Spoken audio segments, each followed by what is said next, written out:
Everybody ready for resilience? That's what we're going to be talking about. And we have an expert with 23 years of experience in privacy and cyber, coming from KPMG, Thomas MEYER. I welcome you on stage. I'm going to put this chair on the side to make sure that you don't have to bounce back right after getting on here. You have the clicker over there. There we go. Good morning. And thank you very much for having me. As you can see, my name's Thomas MEYER. I'm a director of the cyber and privacy practice at KPMG. And I'm here to talk about, well, I think the clue's in the name, the Digital Operational Resiliency Act, or DORA as it's better known.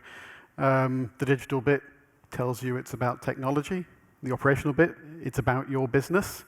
The Act tells you this is a piece of regulation that is coming your way. My favorite bit is the resiliency bit, because that's what I do, and that's the thing that I love the most. So what is DORA?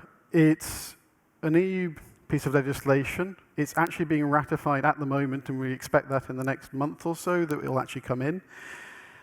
And then one of the things that I want you to keep in mind and take away from my talk is 2 years. And I'll come back to this again, but 2 years, because this is coming in at the end, and you will need to be compliant probably at the end of 2024. Now, the idea behind this is really to try and increase market and consumer confidence in our services. And when we talk about that, we talk about a lot more than just traditional banking. We're talking about everyone else who supports that activity as well, and from smaller providers to bigger providers.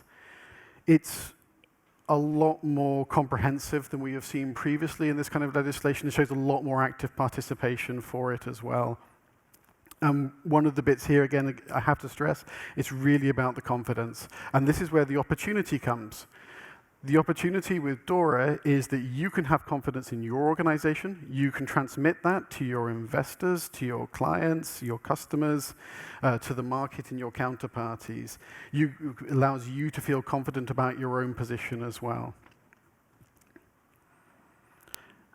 I mentioned earlier that DORA expands beyond a lot of traditional regulation. It's not just about critical suppliers, though criticality is very important, but as well as traditional organizations such as central security depositories. I know Euroclear is speaking here later, and investment firms. We also see that we have things like crypto assets that now come into scope. So it's moving to non-traditional areas, to data analytic platforms and IT service providers.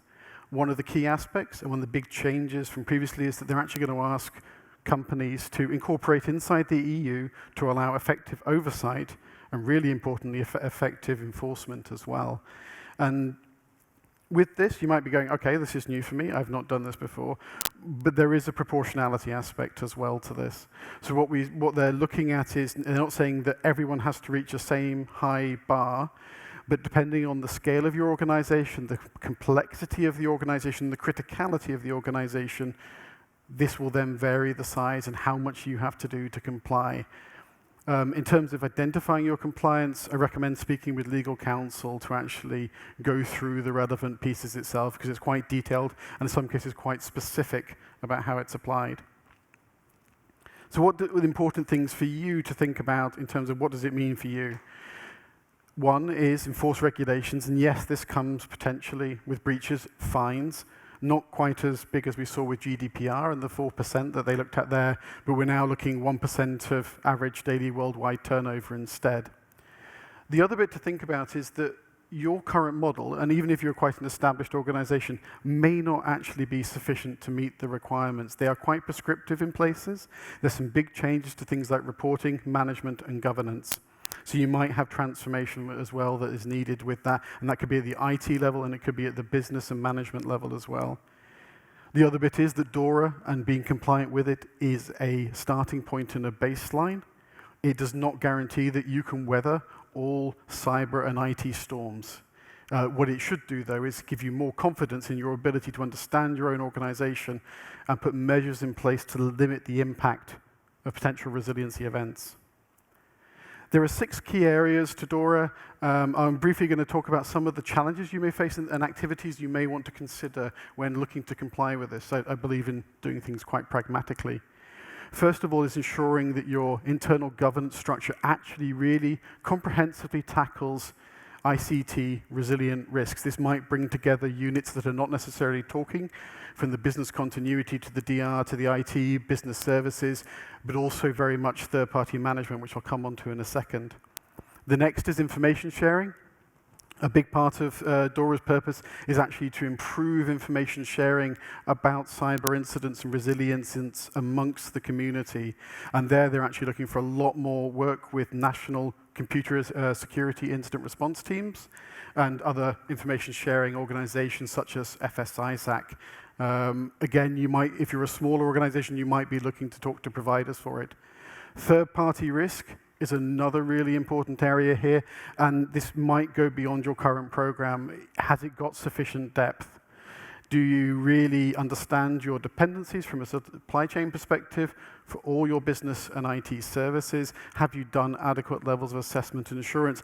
And then feeding that back in, coming to the risk management element, feed that in so at a business level, you understand the risk you carry, that you can really make operational decisions. This may mean developing and delivering new KPIs that cover what you need to look at. It might mean that your risk and control activity needs to improve so that you can guarantee it.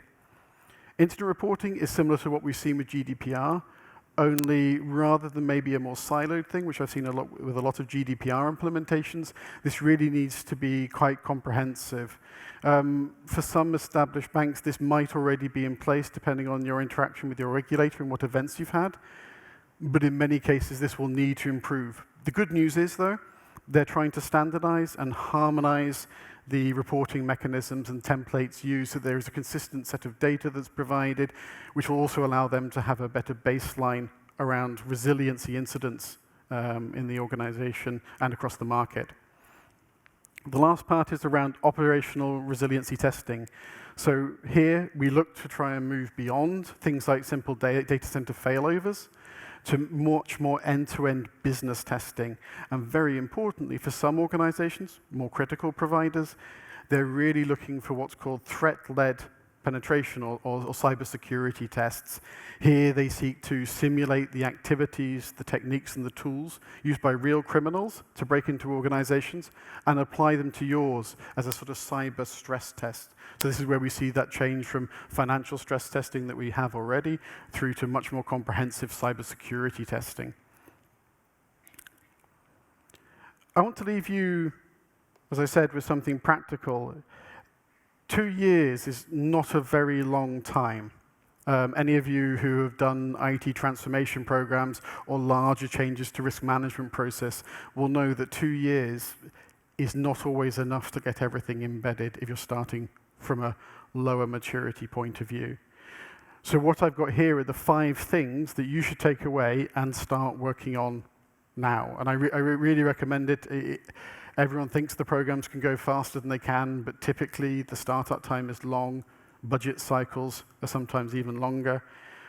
And really take this away to look at getting business buy-in, because it's a business problem, but it's also a business opportunity as well, and it needs that level of oversight, that level of support to deliver this through the organization. So in here, it's about building the board aspects that you need, getting the papers, getting the buy-in, setting up the structures for success to cover this comprehensive set of things that you're going to need to look at. As I said, this is one of the takeaways, and the other one was the memory of 2 years. It's not a long time, but there are more than enough opportunities to build up the program that you need. Thank you very much.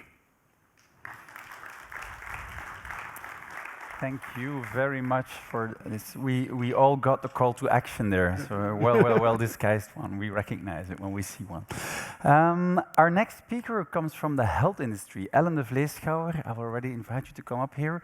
And with this speaker, when we build the program, we try to inspire you, not just to look within your own industry, the financial industry, but maybe also to inspire yourself from somebody coming from the insurance and the health services. So I would invite you to take the whole stage. You have the clicker for the slides in front of you. Thank you. Hi, everyone. Good morning. I have to admit, I feel a bit of a stranger in your midst, as I don't have a financial nor an IT background, but more a psychologist background. But I'm here to talk to you about resilience, and more into detail, resilience that starts at top management. As I said, I'm Ellen. I'm the founder and general manager of AG Health Partner. AG Health Partner is actually a daughter company of the Belgian insurer AG. I'm the founder. I launched AG Health Partner in almost 3 years ago. And before that, I worked for 10 years at AG, and I was responsible for the market and product development of all health insurances. And during that period, almost 10 years, I was confronted with the poor health of Belgian population and the rise of the mental illnesses or stress-related illnesses like burnout and depression. And it was actually then that I decided not to be on the curative approach anymore, not to be on the reactive approach anymore, but to focus on prevention and more into detail, to focus on well-being. But now I'm not here today to talk about AG Health Partner. I'm here today to talk about resilience and more specifically about resilience that starts at the top. Because as it was already said this morning, we are currently facing a lot of challenges. Not only challenges for us as individuals, but also for us as an organization and as a society. And for me, this slide perfectly illustrates what we are facing today, because you see that we have different challenges, and as we try to move up the chain, everything changes along the way. So we have to adapt our behavior, and we have to be resilient. Now, when we look at a couple of trends in the Belgian population, we see that our resilience is at stake. Why? Because our general well-being is at stake. And I call them trends, but actually they are not trends anymore, because we've seen the same numbers over and over again during the last couple of years. We see, for instance, that more than 55% of the Belgian population is overweight. That's mostly linked to the fact that we don't always have a healthy diet in our Western culture. We don't move enough. Luckily, during this conference, you have a lot of networking breaks on which you can move along, but the fact that you are all sitting here is a perfect illustration of the fact that we don't move enough. And as a result of that, we are currently facing a lot of lifestyle diseases, a lot of chronic diseases. It was in the news last week in Belgium that a lot of Belgian people are actually suffering from a high risk on diabetes too. So, and that we are not even aware of that. That's also linked to our general health. Next to that, of course, I don't think I tell you something new, that according to the same surveys, that 10 to 15% have a risk on mental illnesses. There is a lot of anxiety, certainly given the current economic conditions, depression and burnout. We see that when we ask people, do you think you will fall into burnout? 21% says, yeah, I think there is a high probability that I will suffer from a burnout in the near future. And actually, when we look at the difference between caring and not caring organizations, so more business-like organizations, we see that this number increases even more. So that 46% of the people say they have a high risk on burnout. So we have physical well-being, we have mental well-being, but I think one of the most underestimated things about well-being is the financial well-being. That's a very hot topic in other countries, more English-speaking countries like US, Canada, UK, but also here in Belgium, the financial well-being becomes a point of interest, a point of worry. And actually, I don't think it's a surprise, but the fact that our resilience and our well-being is at stake has a huge impact on society. We are reaching the 500,000 Belgian people that are currently at home for over a year. So more than 500,000 Belgians are currently at home for longer than a year. I repeat it because it is huge when you think about it. Next to that, that doesn't only have an impact on the budget of our social security, the loss of productivity, but it also has a big impact on organizations because it has a big impact and it's a bit of a hidden cost in your total salary cost. Because nowadays we are focusing on, yeah, we are facing high indexations, 10%, whoa. But did you already think about the impact that the people with poor well-being, the people that are currently at home, suffering from mental conditions, suffering from physical conditions, what impact that has on the budget of your company? When we look at loss of productivity, the fact that you need to replace people, the fact that you need to take measures like return to work programs, that accounts for more than 50% of your total salary cost. So if you're looking for a reduction, maybe tackle people that are sick at home, or avoid that they become one of those 500,000. This, of course, has a lot of high pressure on HR, because HR has to come up with the solution, they have to deal with it, so they get an increase in workload, high accountability, they have to make sure that they comply with all the legal obligations, do a psychosocial risk analysis, but also show to the finance director that the initiatives they take has a high return on investment. So I think that's almost enough for HR professionals to get a burnout, but yeah, who am I? I think what I was trying to talk to you about is about, are people managers then the solution? Can people managers help resilience within a company? I think the previous speaker also talked about the management. So we can see clearly that people managers have an impact on the productivity of your organization, but also on the people. There is a very popular and famous quote saying, people don't leave their job, they leave their bosses. But is that actually true?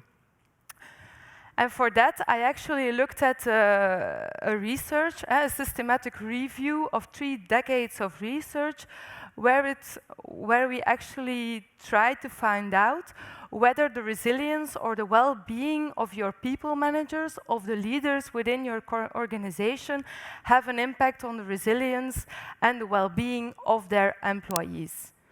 And what do you think is the answer? Who thinks yes may raise their hands? Who thinks no? Okay, a couple. I think it's difficult to say. It's almost 50-50. Well, actually, those who reached their hands were right. It was not only a good exercise, so it helps your well-being, but it actually has a huge impact on the well-being of your staff. And why?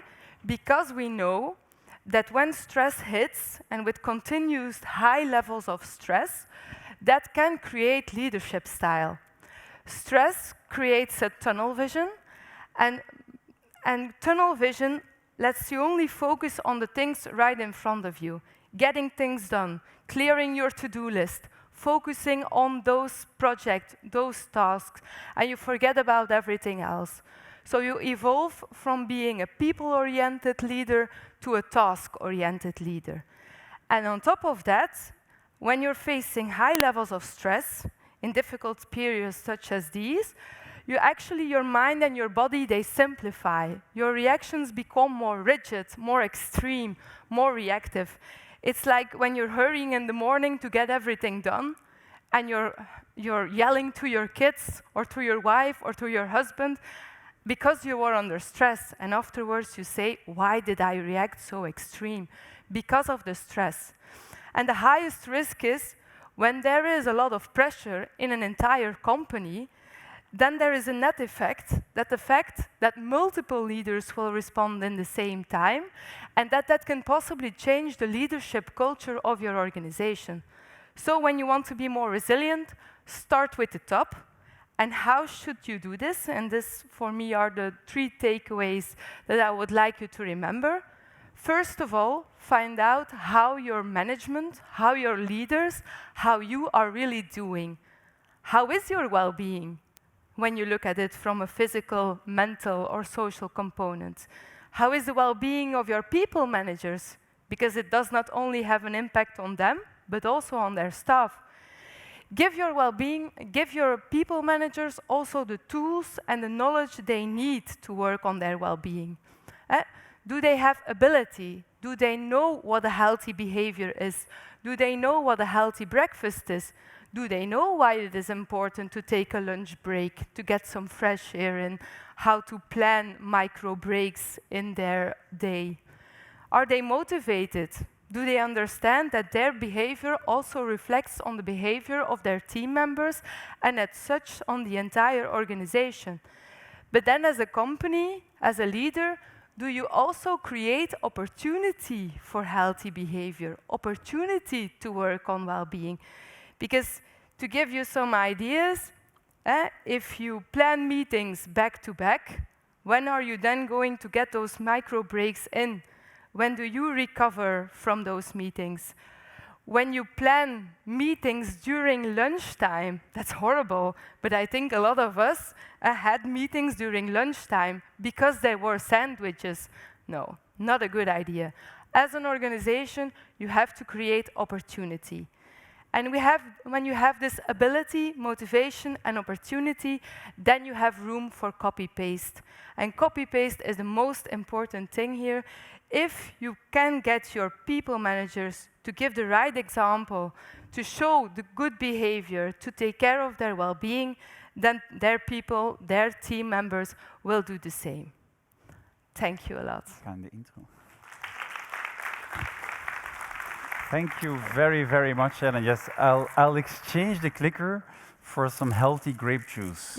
Thanks. Yes, and for everybody, I really liked your talk, by the way. I think everybody here did, so there's a lot for our personal, professional lives, I would say, and for you who take the breaks, there's fruits out there. So if you're concerned by those numbers, go for the fruits. Yes. Thank you very much, Ellen. Well done. Our next speaker is Barbara VANDENHAUTE. She only a few weeks ago joined and made this jump that some people find weird from the public sector, where she was a successful public servant, to the private industry, a stock-quoted company such as Microsoft. So Barbara, I will invite you on stage to tell us a little bit more about that. And she can definitely relate to what Ellen said, because she used to have 700 people, but now you're in a different role. So I'm very much looking forward to what you're going to be telling us. Indeed. Somebody took the clicker. A bit faster than we were. Yes, oh, I forgot to give you. I'm to blame, I'm to blame. Only can do one thing at a time, sorry. Hi, everybody. I will talk a little bit about how Microsoft as a company tries to be resilient and how we want to help our customers, of course, to be resilient too. First of all, it's, I think, important to say that we, of course, next 10 years won't be as the last one. We are facing geopolitical, societal, climate, so technological change like never before. And I think it's important to be aware that everybody, not only, of course, a company as Microsoft, but everybody has to be aware that we are at the intersection of big opportunities, of course. That always comes with crisis, but also big responsibility, of course.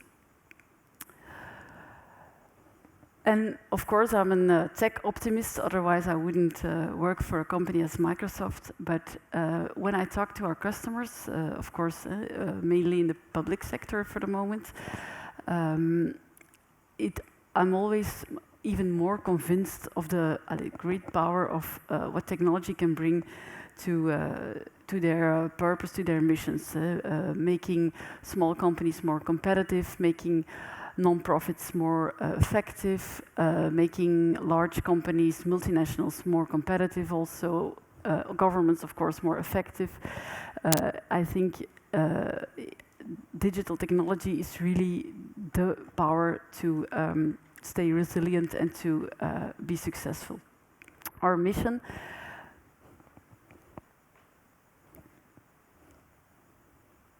as Microsoft empower every person and every organization on the planet to achieve more, it really means that we can't be successful if the world around us isn't successful. And that's something we should hold in mind working with our customers in the short and in the long term, of course. And as a company, our focus and our actions therefore must be aligned with addressing really the customer's problem, and of course, not creating new problems. And at the very core, what we want to deliver is innovation, so that this innovation in their business can drive more economic output for them. And then this way, I think there's no more powerful input than digital technology to have more economic output. And I see it every day with our customers. And of course, driving this economic output and helping our customers to achieve more has to be always in respect of these 4 important pillars for us. Inclusiveness, being inclusive for every person, every community, every country. Respecting of course, fundamental rights. Be sustainable, handle in a sustainable manner. So be respectful for our planet.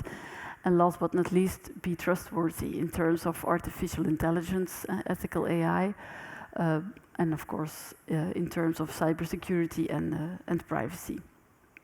And therefore, last year in November, Microsoft announced a digital AmBEtion plan together with our Prime Minister, De Croo. And it's a 1.5 billion investment in the digital transformation of our country, anchored around 4 pillars, like you see. First one, and maybe the most seen one or explicit one, is creating trust. We listened well to the concerns of our customers, certainly in gov, healthcare, but also in the FSI, in the financial sector, to create services, cloud services and others who are compliant with the needs in terms of privacy, sovereignty, cybersecurity, and etc. Secondly, bringing a lot of innovation to Belgium, so that we can create more smart cities, more smart regions, having more autonomous systems. Thirdly, skilling.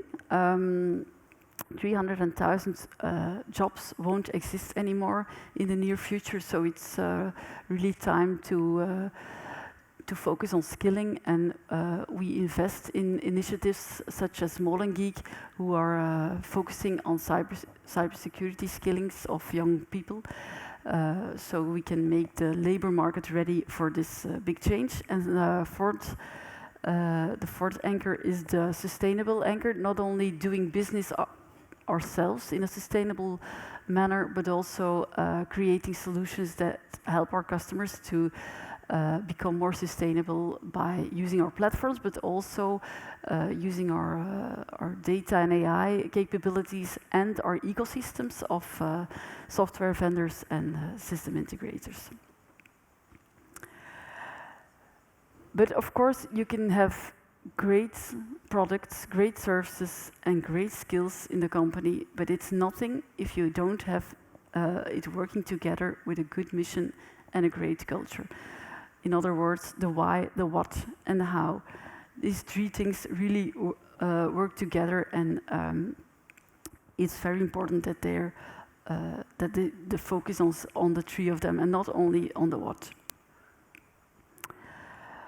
Why is it important? Because of the fact that tech spending will increase from 5% to 10%. And of course, it's not only the spending that is important, but certainly the impact that the tech spending will have on the 90% other spending. Every product, every service will be, in fact, a software product or service, not only in technology-related sectors, of course, but in all sectors like communication, entertainment, and even in gov. And what is really, really important for us as a company is that we stay laser-focused on this, doing creating the possibility to doing less with more, and with doing, I mean, doing more with less, of course. And what we don't mean is we should work harder or work longer. We absolutely don't mean that. It's really putting less input for creating more output. And we really believe this is our laser-focused strategy, because this way digital technology can be the only deflationary force in this big inflationary economy. So I talked a lot about the why and our purpose, our mission. I will shortly talk about the what, so I have still enough time to talk about the how, because you all know from Microsoft the how and the culture that we aspire is a very important part. But the what, our strategy, our solution areas are all focused on what we call intelligent cloud, and the more and more the intelligent edge, of course, due to the enormous computing capabilities, the power of artificial intelligence, and of course, what we will see in the metaverse and the all immersive experience. And if we talk about our solutions areas, it's a good way to make very concrete how we our investments in our all our investments in innovation make this real business value for our customers. So here you see sort of synthese. But I promised not to talk about the what a lot. It's not the right place here. So let me end by our very important values: respect, integrity, and accountability. It means respect for our co-workers, our customers, in respectful communication. Be integer means being honest, being ethical, and of course, always be responsible for our actions and our results. And cultivating this culture is really, like you probably already know, very, very important. Of course, it is a question of daily alignment, I think. It's not something you read on paper and then forget it. It's a daily work, daily alignment between your daily work and the broader mission, the broader purpose of the company. And for managers, for those who are managers, how can they create this alignment between the work of their team and this greater purpose? That's really how we want to work and how we want everybody in the company and our customers to thrive. I thank you.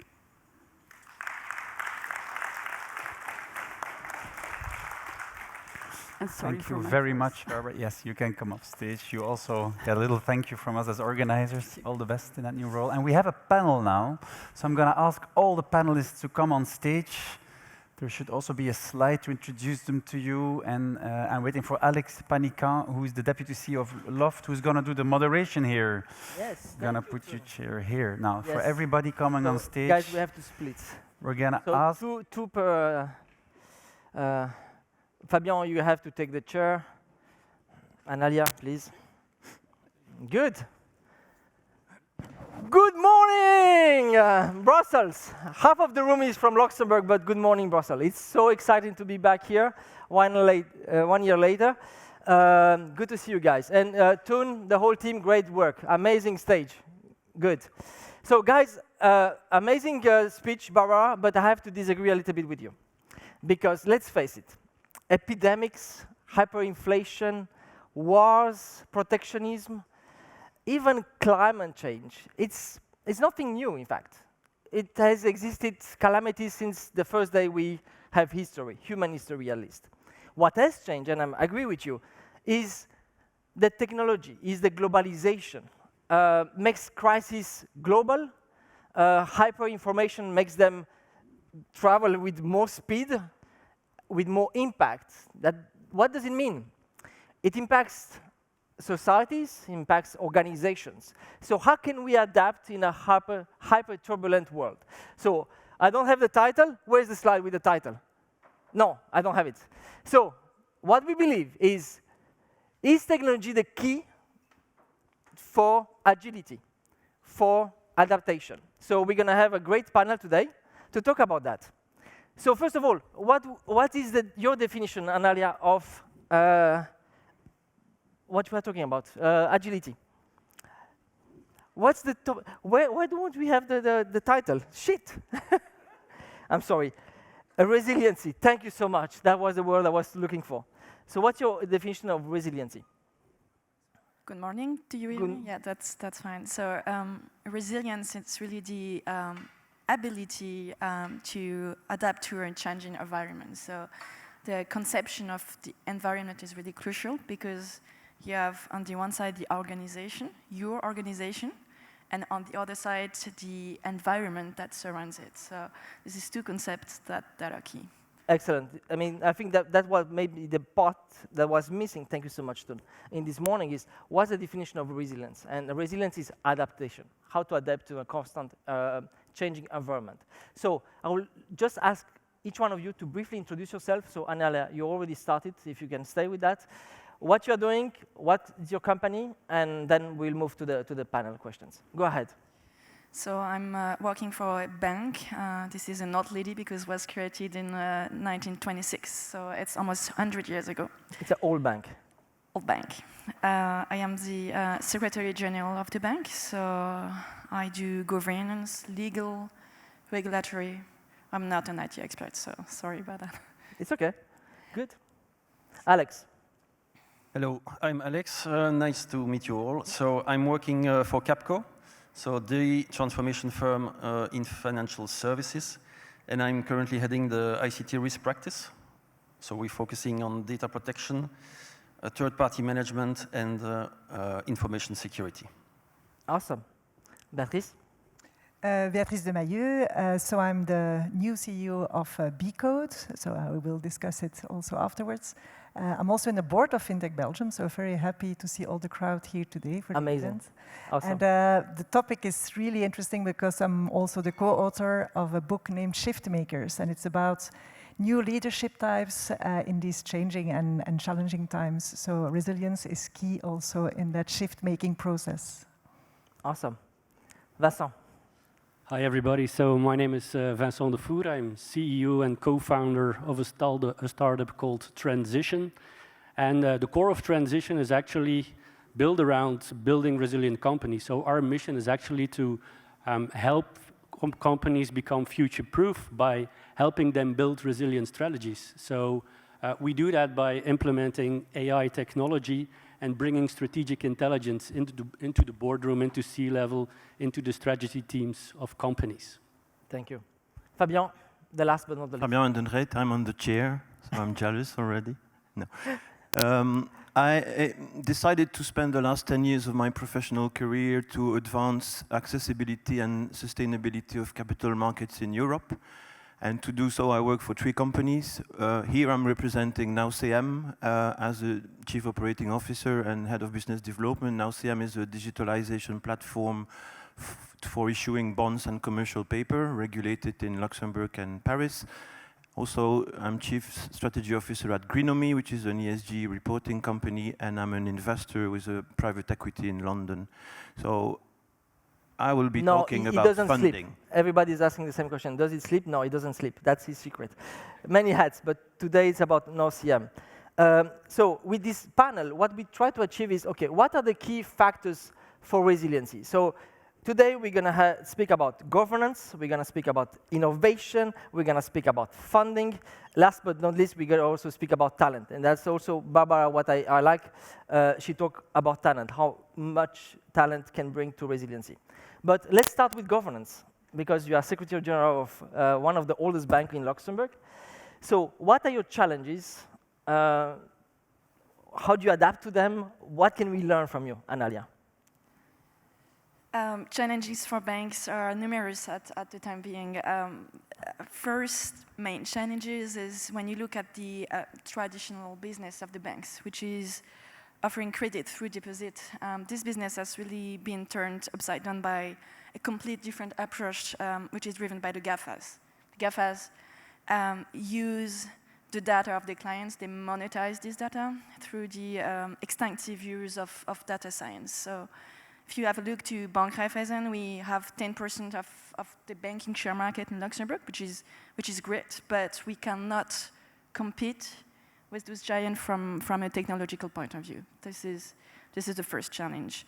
The second challenge from our side is really the regulatory. That's also new. That's also new. Barbara, you were right, regulatory is new. We are facing more and more regulations.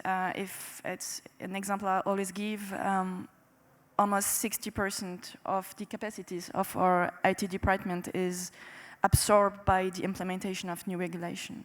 This is huge, and this is really hard for a relatively small bank to adopt new technologies. So 60% of your IT department is dedicated to regulation, which is huge. This is huge because during this time they are not thinking about launching new products or to work about the customer journey. It's just being compliant, just to make sure that we can continue to make our job and to be supervised. So that's huge. So it'd be interesting maybe later to know what you guys are doing to adapt to that and how you compete.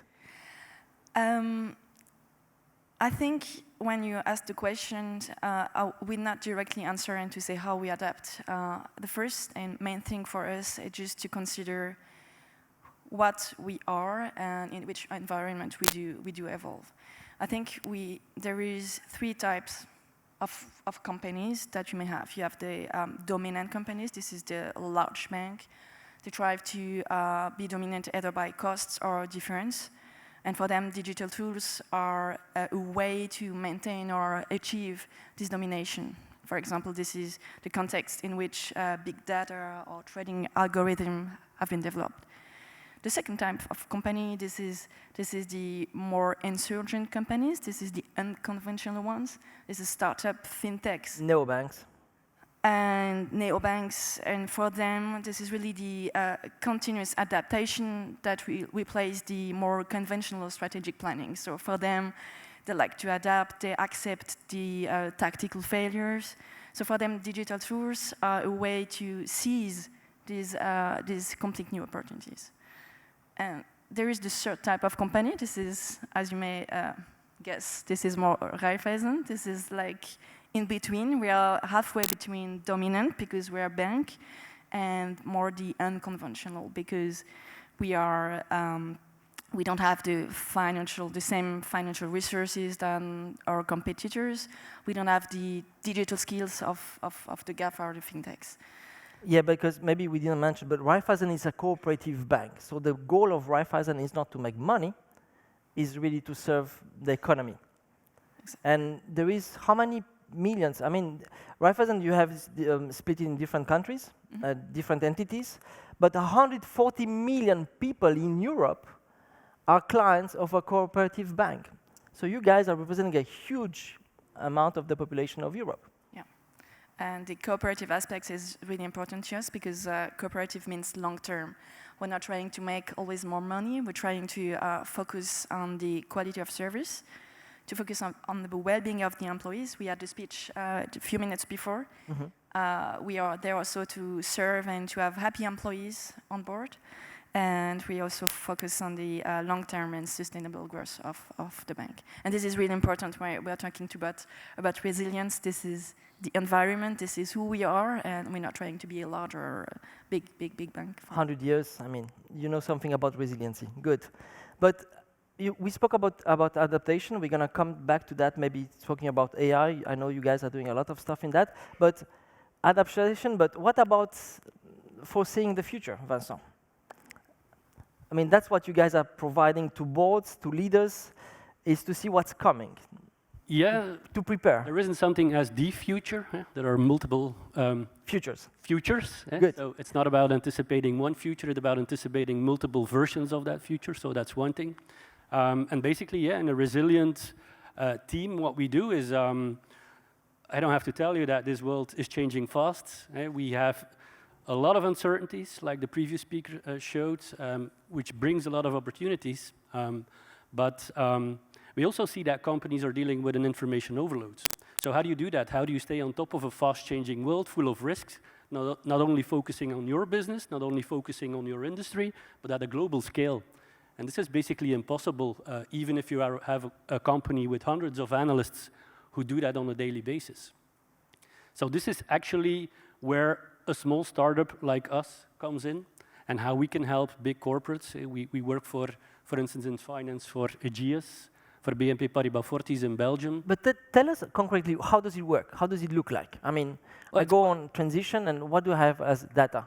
At the highest level, so what we do is we monitor global news, and we build intelligence layers on top. So we basically build AI algorithms that are able to first process all that data. It's about 500,000 articles each day.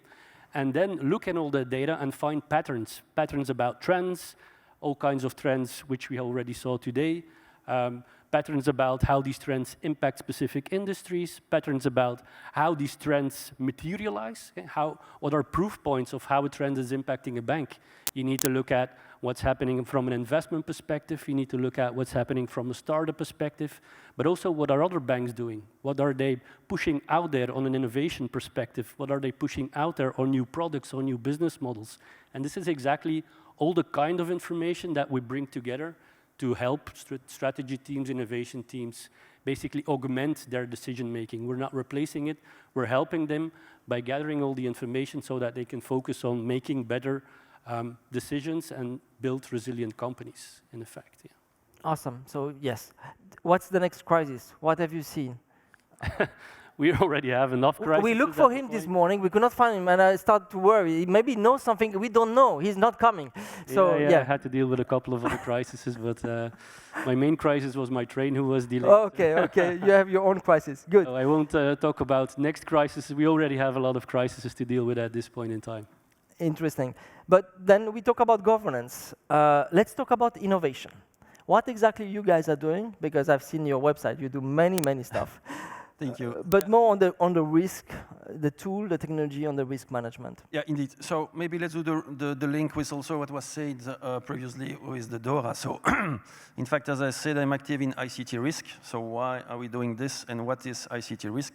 So ICT risk can be defined as the risk of loss that occurred due to a breach to what we call the triad, CIA, so confidentiality, integrity, and availability of data. So this is the most well-known. But what I like in the ICT risk definition that I have put forward on the market is the fact that it's also the lack of being able to change, to adapt to the business environment and to the regulatory context. So this is agility, in fact. And what we say to the market is, hey, okay, we know now that 40% or 60% of your budget is spent on regulatory aspects. That's huge. That's really huge. It was not the case 10 years ago. 10 years ago, it was more 30% on innovation, 30% on OPEX, operational excellence, and 30% of regulatory. Now the burden is clearly on regulatory aspects. So what we say is you need to be able to adapt. And in order to do that, we are a strong believer of the agility at scale. So meaning this, what we call the SAFE for the specialists, so the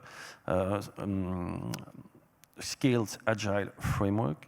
And so what we're doing with our clients is, I would say, starting a journey in order to change and being able to adapt. What we do is working along the different part of the value chain. So starting from the ideation part, so we are a strong believer of design thinking, because we think it's bring lots of value in a very short time period. Second, on the development side, when you move up to the ladder to the development, we are a strong believer of Scrum, so agility Scrum. And when you do, when you close to the release management and so the making it live, so it's DevOps. So now we speak about DevSecOps. So we accompany the companies in moving towards this state of mind and of business, I would say. Awesome. Can you give us a specific use case, maybe an example of one of our clients, if you can divulge any name?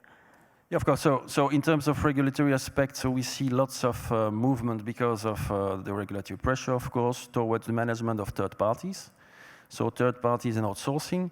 So what we see is that there is a kind of silo aspect that we see in all the specifically the big organizations. We're working mainly for tier 1, but also tier 2 companies. But what we see in tier 1 is the silo effect in terms of data, in terms of process, and so forth. So what we say is that we are working with partners in order to make sure that we can implement integrated solution from the first line to the second line.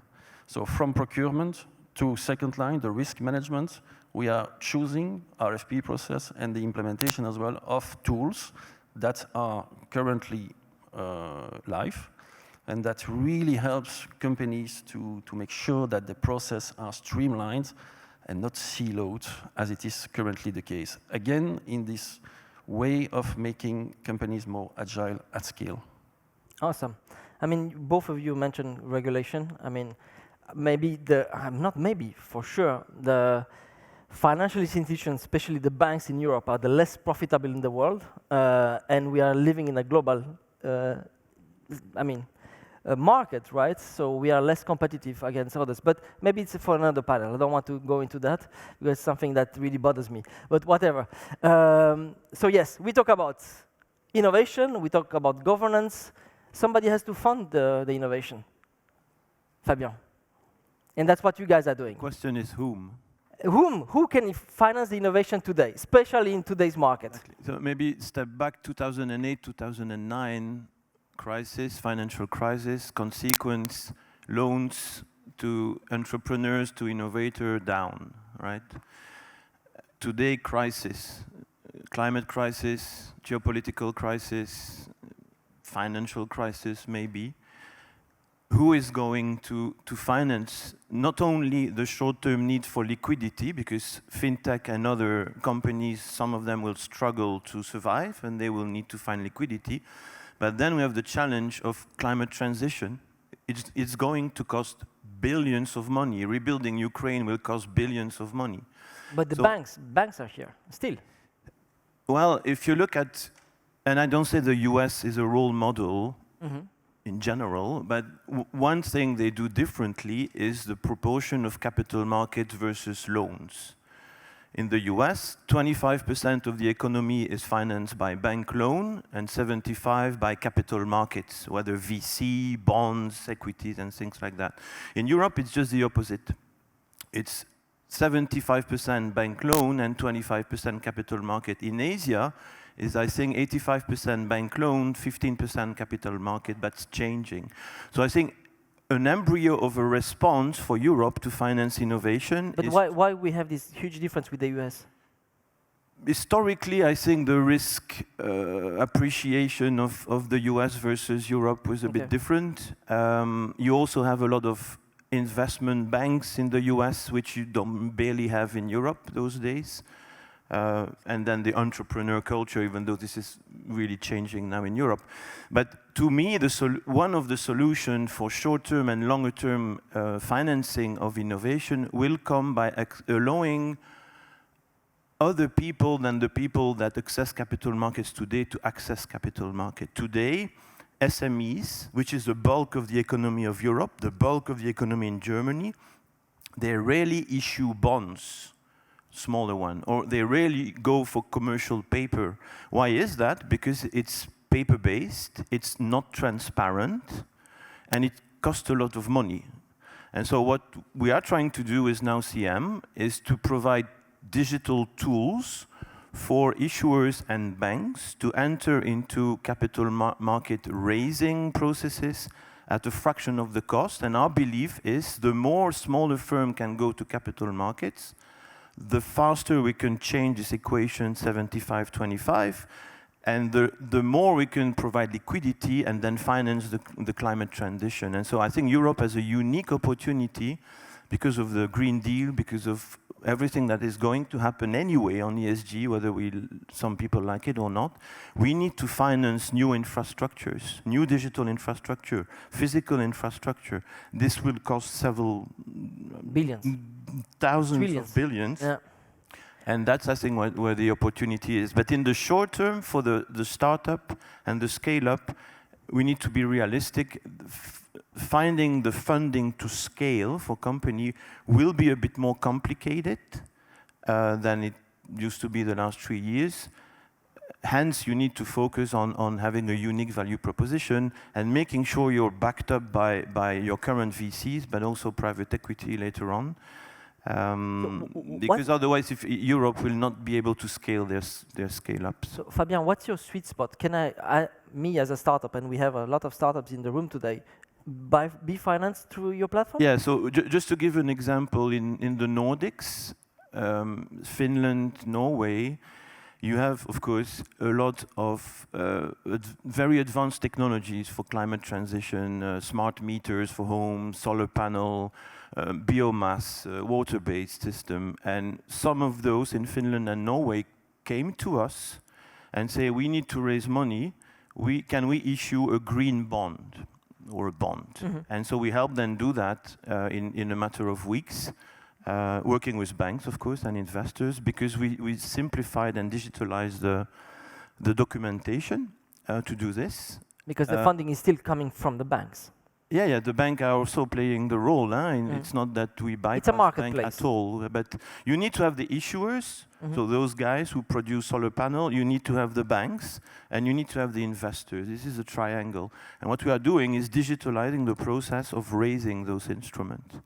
And I think in Belgium, whichever part of the country, I think there is a need to refinance that. There is a minimum on the financing part. If I use your platform, is there a minimum I have to raise? Well, can I come to you and say, okay, I need 50K, yeah, I want to issue? If you do a solar factory, so basically I take an example, Finland, a solar plant factory, so to build solar thing, it's a multi-year project, which is probably something like 25 million every year for 4 or 5 years. And that's why it's actually easier to do it via a capital market instrument, a bond, than a loan. It's faster, and for the bank, we were discussing before the panel, for the bank it's also actually in the grand scheme of things, better to have securitization than on-book loans for all kind of Basel regulation and things like that. So I think everybody wins. Awesome, very interesting. More questions to come. Before jumping with you, Bea, about talent, I will just want to come back to the bank because we discussed a lot about banks, about innovation in banks. What do you do, guys? What technology you guys are using? Are you using a credit scoring system to facilitate? Are you using AI at Raiffeisen? Yes, we are. Yes? So AI is a good tool only if it's improved the human capital. I talked about the cooperative aspect of the bank, the fact that our clients are very important, that our employees are very important. So we are not seeking or looking to replace the employees or just to replace their decision power. AI is really there to improve the sales performance and also to reduce the time spent on administrative tasks. So we use AI from a commercial point of view, churn rate, improve our cross-selling, upselling capacities, just to propose more suitable products. And we use also AI from an operational point of view just to improve our processes. So we do. So. But there is no interaction between the AI and the final client. It's always the banker.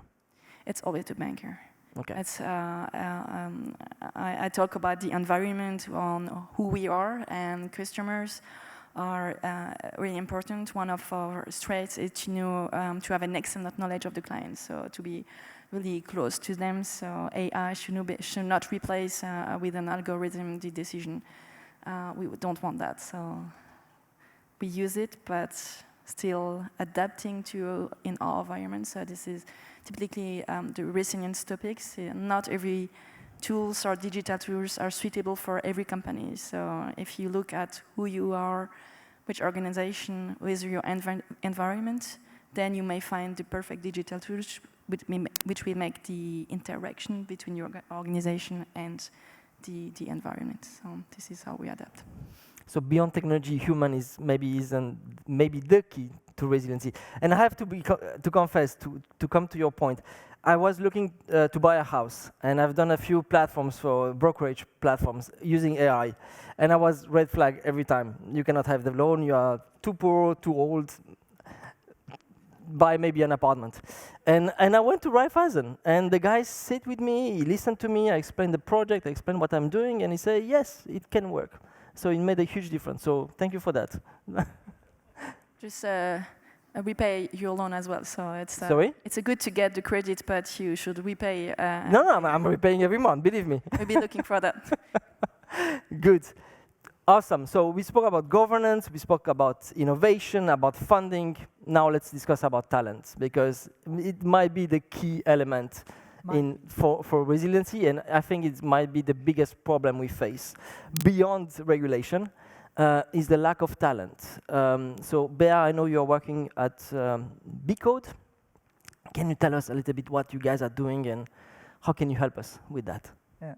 So indeed, and then they are the people, the people that are missing. I know that a lot of companies are looking for the right talents at the right place.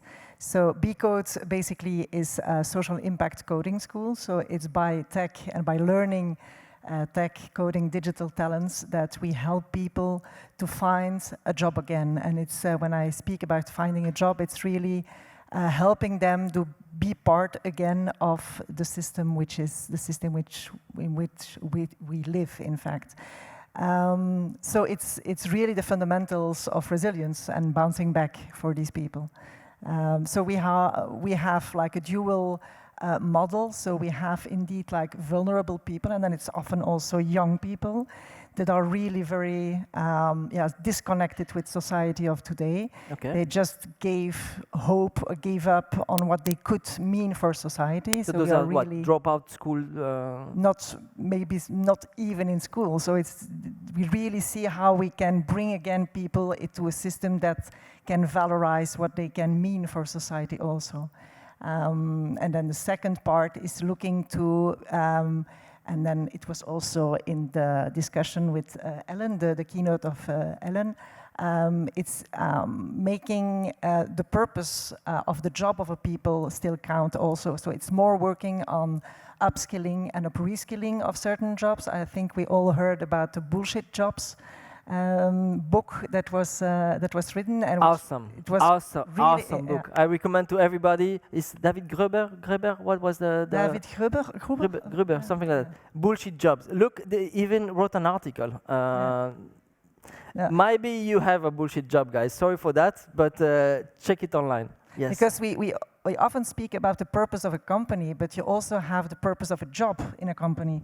And that's where we then indeed face some bullshit jobs where people, they are just asking themselves, but what am I doing? And if you just take away the job that I'm doing, it doesn't change anything in the system. So how difficult it must be to notice that your job. So we also focus on upskilling and reskilling of certain, with companies then for certain jobs or skills.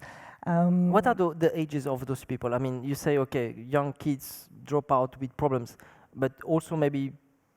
But we often tend to say, like, you have the younger people into the, bringing back into the system of having the right talents, and then especially for us, then the tech talents, and to bring them to work. We have a very active pedagogy, so we really do it immediately with a learn by doing methodology. So we are not like giving them months of theory. So it's the courses are really on 7 months. So it's quite condensed on 7 months. They have also to register at institutions like the VDAB, Actiris, and Forem. So we want them really to bring back into the system, in fact. And so they cannot focus on studying if they are still not having any allowance for their living. So they have to register into a social institution. Okay. So they are job seekers, donc demandeurs d'emploi. Okay. And then they start also with us the training. We have different kind of trainings from web dev with special ends like on Salesforce, on SAP, on cloud, on Azure, on certain Java now, so certain specializations, if I can say it.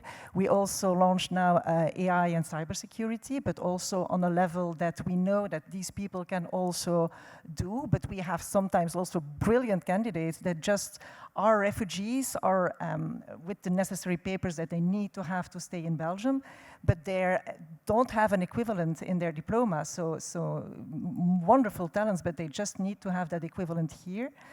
And so during these 7 months, what do they learn? Is it a specific language? Is codes? Yeah. So indeed, so it's really coding skills that we give them, but it's also the soft skills that they need to go to work. So it's really a mix of the hard skills in a learn by doing methodology, but it's also the soft skills like how do you reach out to the job market? How do you make up your LinkedIn page? How do you reach out for finding an internship? Because they always, after the 7 months, first have 3 months of internship.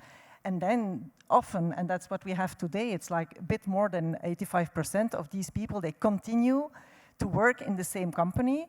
And we call it a positive outcome, is continuing to work in the company or another company, or wanting to start a next learning parcours. So it's register again for another training, because for us it's also quite positive if we gave to these people also the lust, the willingness to continue to learn and to study and to evolve into their career that they are starting in. And in fact, for us, we really have also to be very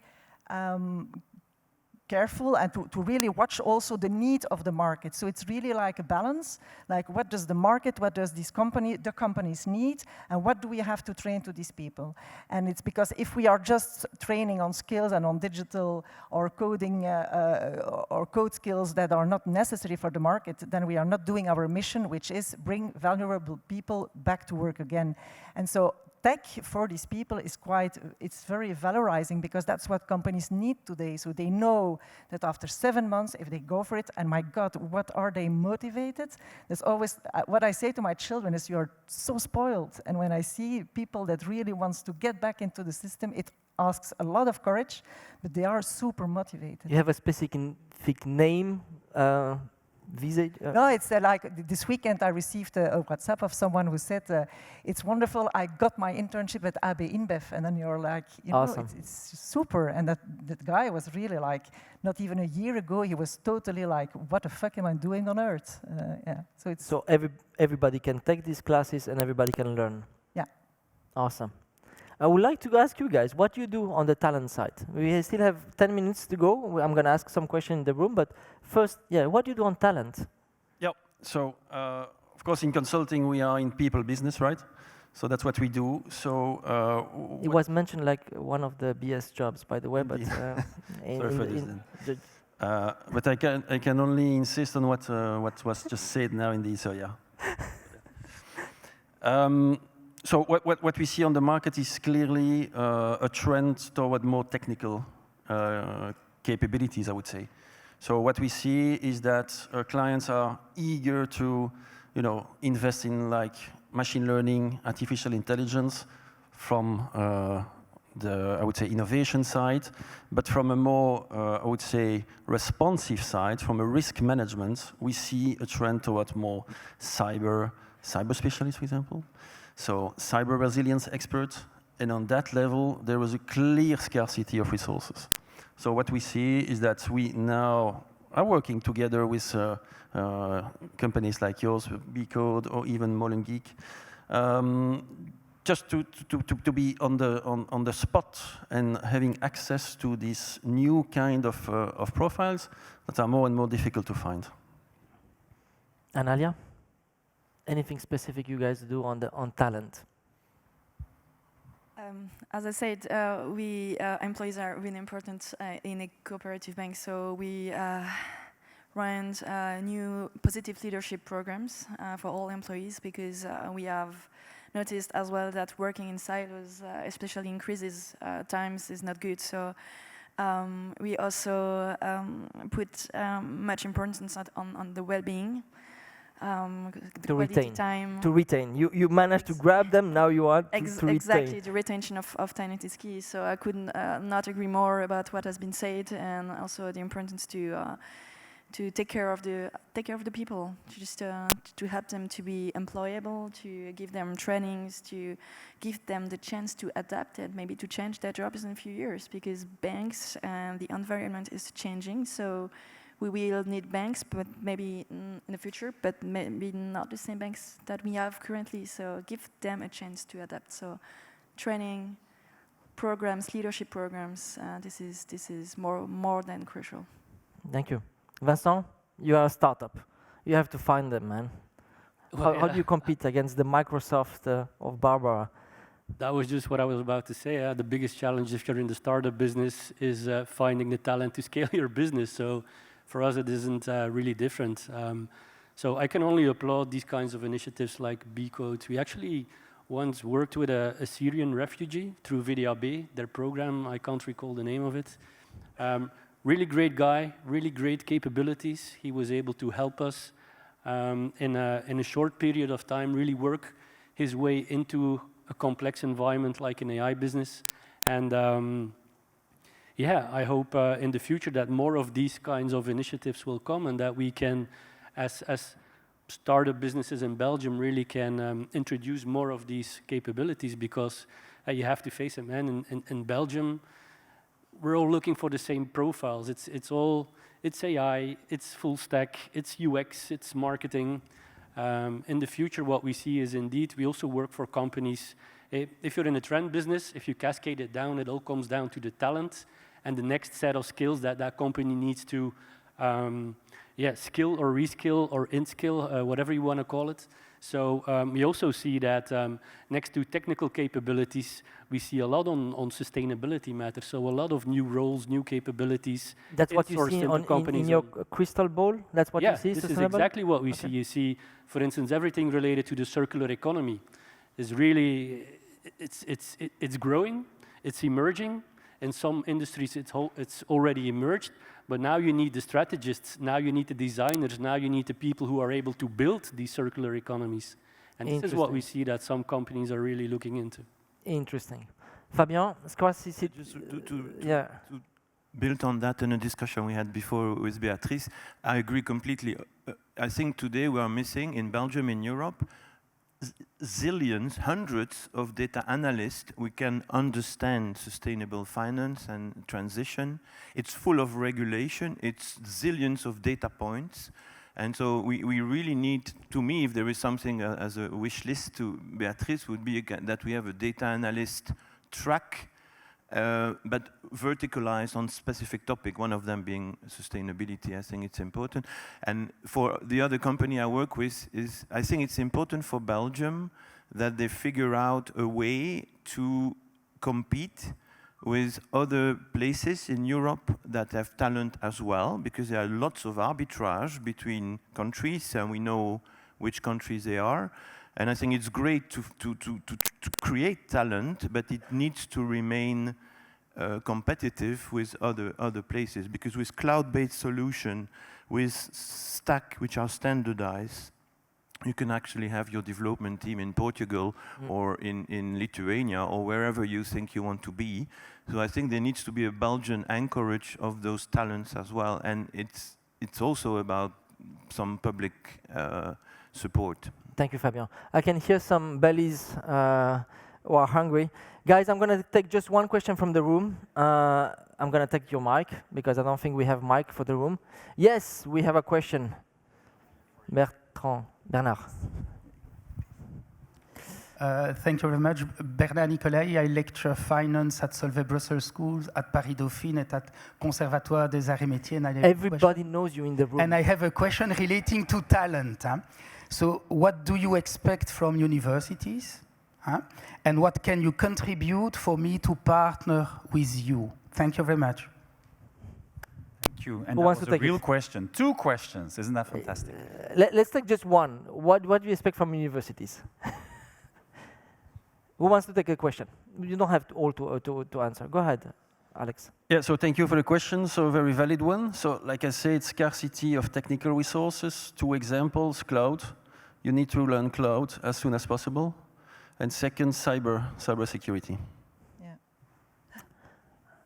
And even, and I would like to emphasize even before university. I think the scholar system, and I'm speaking for Belgium now, but we know exactly that we are not managing that in a quite good way, I think, and that the curriculum till they're 18 years old and what companies need, it's like, yeah, it's just not fitting. So I will not judge anything in het onderwijssysteem, but if they could align also with what is needed practically within the economy and for our companies, it would be a wonderful, yeah. You, Analia, the bank? I say we would need data scientists because data is key. We have a lot of data, but if you don't know how to use it and who will analyze it, it's useless. So we need specialists from a technological point of view, but also from the ethical point of view. So how do I want to use that data, for which purpose? And data is key. So if you find some great specialists, we will be very happy to hire them. No, I think there is a huge dichotomy between what's going on in the market, Bernard, and what people at the university are learning about. And I agree with you. I mean, I have friends who have their kids in schools. I mean, schools are still the same. 200 years after the Industrial Revolution, 300 years later, it's still the same. Kids are sitting down, listening to somebody who are just vomiting knowledge without being prepared to what's going to happen in their life. But it's also linked to that well-being also of the teachers. And when speaking about the purpose of what is the purpose today to be a teacher, and I think we all know stories of immense engaged teachers and then other ones who were like totally disconnected with what is the role that they bring to these children. Yeah. And I think that's a very fundamental question also to ask again, give some purpose also in the role of being a teacher. But yeah. Guys, before we are leaving for lunch, because I see that people are really hungry, and Toon is the first one to do some signage over there. Guys, one last word, maybe a few words, call to action. Alex. Yeah, so maybe one thing, so we spoke about DORA, maybe let's have a look at my blog on the DORA as well. Your blog. The Capco website. Your blog, what's the name of the blog? The DORA and the DORA to the... That's a good question. You need to know the, otherwise people cannot find it, Alex. So anyway, if you type DORA Capco, you will see. It's like me with resiliency. I could not remember the name. Analia. I would say that the one-size-fits-all project does not work anymore in a changing time or crisis situation. So if you are selling a product, for example, to a bank, just try to find out what is the bank, what are their strengths, values, just to make sure that your product adapts to the situation and is really suitable. It's a very good point. So a lot of startups, again, approaching you by trying to sell you the same kind of solution like they sell to JP Morgan or Goldman Sachs. It doesn't work. No. For example, we are a small bank and we don't want to be big.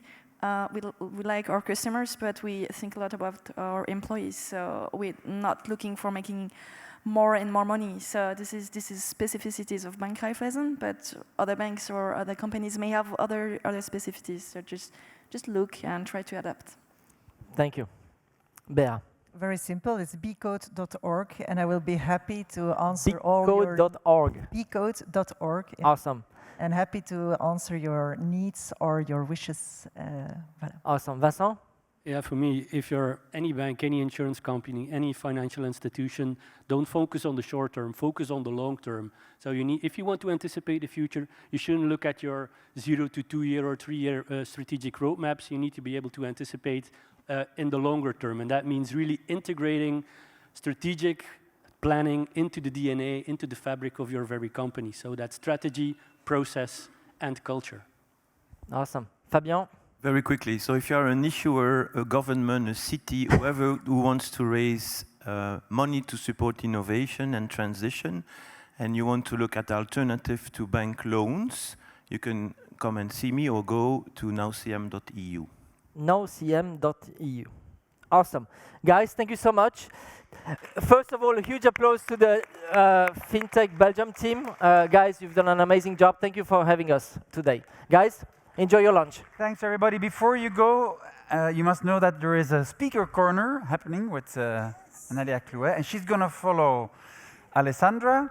So if you want to have a more private setting to ask questions to Raiffeisen Bank and everything happening around that, you know how to follow these two ladies, and there's plenty of time for lunch. We see each other at 2 o'clock. So enjoy the lunch, mingle, talk, discuss, and see you later.